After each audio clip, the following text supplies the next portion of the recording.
ದೆಹಲಿಯಲ್ಲಿ ಪ್ರಿಯಾಂಕಾ ನೇತೃತ್ವದಲ್ಲಿ ನಡೆದ ಸಭೆಯಲ್ಲಿ ಡಿಸಿಎಂ ಡಿಕೆ ಶಿವಕುಮಾರ್ ಭಾಗಿಯಾಗಿದ್ದಾರೆ. ಅಸ್ಸಾಂ ಚುನಾವಣೆಯ ಸಂಬಂಧ ಇವತ್ತು ದೆಹಲಿಯಲ್ಲಿ ನಡೆದ ಸಭೆಯಲ್ಲಿ ಡಿಕೆಶಿ ಕೂಡ ಭಾಗಿಯಾಗಿದ್ದಾರೆ. ಚುನಾವಣೆಗೆ ಸಂಬಂಧಪಟ್ಟ ಹಾಗೆ ರೂಪುರೇಷೆಗಳ ಚರ್ಚೆ ಮತ್ತೆ ಪ್ಲಾನ್ ಹೇಗಿರಬೇಕು ಅನ್ನೋದನ್ನ ಮಾತಾಡಿದ್ದೀವಿ. ಪ್ರಿಯಾಂಕಾ ಗಾಂಧಿ ಜೊತೆಗಿನ ಸಭೆ ಬಳಿಕ ಈ ರೀತಿ ಪ್ರತಿಕ್ರಿಯಿಸಿದ್ದಾರೆ. ಅಸ್ಸಾಂ ಚುನಾವಣೆಯ ಸಂಬಂಧ ಒಂದು ಸುತ್ತಿನ ಸಭೆ ಆಗಿದೆ. ಸಭೆಯಲ್ಲಿ ನಾನು ಹಾಗೂ ಬಘೇಲ್ ತಂಡ ಭಾಗಿಯಾಗಿತ್ತು. ಅಸ್ಸಾಂನಲ್ಲಿ ಈ ಬಾರಿ ಸರ್ಕಾರ ಬರೋ ಭರವಸೆ ಇದೆ ನಮಗೆ ಅಂತ ಡಿಕೆ ಶಿವಕುಮಾರ್ ಹೇಳಿದ್ದಾರೆ. ಅಸ್ಸಾಂ ಕಾಂಗ್ರೆಸ್ ಅಧ್ಯಕ್ಷರು ನಾಯಕರು ಒಟ್ಟಾಗಿ ಕೆಲಸ ಮಾಡ್ತಾ ಇದ್ದೀವಿ ಅಂತ ವಿಶ್ವಾಸ ವ್ಯಕ್ತಪಡಿಸಿದ್ದಾರೆ. ಒಂದು ಸುತ್ತಿನ ಅಸ್ಸಾಂ ಮೀಟಿಂಗು ನಡೀತು. ನಾವು ಬಘೇಲ್ ಅವರು ಮತ್ತು ನಮ್ಮ ಟೀಮ್ ಏನಿದೆ ಅವರು ಪ್ರಿಯಾಂಕಾ ಗಾಂಧಿ ಅವರ ಅಧ್ಯಕ್ಷತೆಯಲ್ಲಿ ಎಲ್ಲ ಕೂತ್ಕೊಂಡು ಚರ್ಚೆ ಮಾಡಿದೋ. ಏನು ನಮಗೆ ನಮ್ಮದೇ ಅನೇಕ ಸರ್ವೆಗಳು ಅವೆಲ್ಲ ಕೂಡ ಎಲ್ಲ ವ್ಯಾಪಕವಾಗಿ ಸ್ಟಡಿ ಮಾಡಿದ್ದೀವಿ. ಸೊ ಮುಂದಕ್ಕೆ ಅನೇಕ ರೂಪರೇಷೆಗಳನ್ನು ನಾವು ತಯಾರು ಮಾಡ್ತೀವಿ.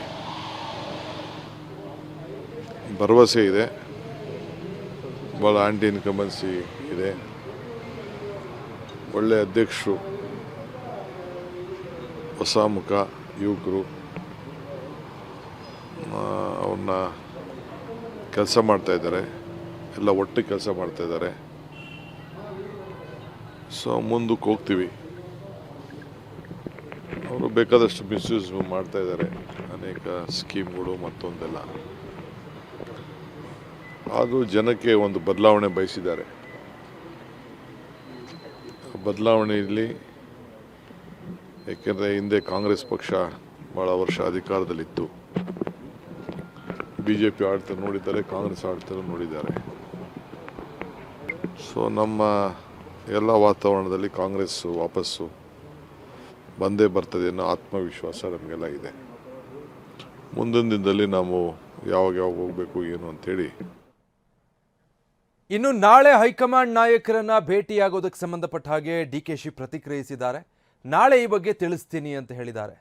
ನೀರಾವರಿ ವಿಚಾರದಲ್ಲಿ ಸುಪ್ರೀಂ ಕೋರ್ಟಿಂದ ತೀರ್ಪಿನಿಂದ ಉಳಿತಾಯ ಆಗುತ್ತೆ ಅನ್ನೋ ವಿಚಾರಗಳನ್ನು ಮಾತಾಡಿದ್ದಾರೆ. ಏನೆಲ್ಲ ಹೇಳಿದ್ದಾರೆ ನೋಡೋಣ. ಸರ್, ಈಗ ನಾಳೆ ಕೂಡ ತಾವು ದೆಹಲಿಯಲ್ಲಿ ಇರ್ತೀರಿ. ಕೇಂದ್ರದ ಕಾಂಗ್ರೆಸ್ ನಾಯಕರುಗಳನ್ನ ಭೇಟಿ ಆಗ್ತೀರಾ? ಸಮಯ ಕೇಳಿದ್ದಾರೆ. ನಿಮಗೆ ತಿಳಿಸ್ತೀನಿ. ಇನ್ನ ನನ್ನ ಮೀಟಿಂಗ್ಗಳು ಫಸ್ಟ್ ಮುಗಿಬೇಕು. ನಾಳೆ ಲೀಗಲ್ ಟೀಮ್ನ ಮೀಟಿಂಗ್ ಮಾಡ್ತಾ ಇದ್ದೀನಿ ಬೆಳಗ್ಗೆ. ನಮ್ಮ ನೀರಾವರಿ ಇಲಾಖೆಗೆ ಸಂಬಂಧಪಟ್ಟ ನಿನ್ನೆ ತಾನೇ ನಮ್ಗೊಂದು ಒಳ್ಳೆ ಜಡ್ಜ್ಮೆಂಟು ಸುಪ್ರೀಂ ಕೋರ್ಟಲ್ಲಿ ನಮಗೆ ಅನುಕೂಲ ಆಗುತ್ತೆ. ಸುಮಾರು 1 ಲಕ್ಷ ಕೋಟಿ ಅಷ್ಟೇ ನಮಗೆ ಲ್ಯಾಪ್ಸ್ ಆಗೋದು, ಮಿಸ್ಯೂಸ್ ಆಗೋದು. ಅದು ಪಾಪ ನಮಗೆ ನ್ಯಾಯ ಸಿಕ್ಕಿದೆ. ಅದನ್ನೆಲ್ಲ ಇದನ್ನು ಮಾಡ್ತಾ ಇದ್ವಿ. ಸರ್, ಈಗ ನಾಳೆ ಕೂಡ ತಾವು ದೆಹಲಿಯಲ್ಲಿ ಇರ್ತೀರಿ. ಕೇಂದ್ರದ ಕಾಂಗ್ರೆಸ್ ನಾಯಕರುಗಳನ್ನ ಭೇಟಿ ಆಗ್ತೀರಾ? ಸಮಯ ಕೇಳಿದ್ದಾರೆ. ನಿಮಗೆ ತಿಳಿಸ್ತೀನಿ. ಇನ್ನ ನನ್ನ ಮೀಟಿಂಗ್ಗಳು ಫಸ್ಟ್ ಮುಗಿಬೇಕು.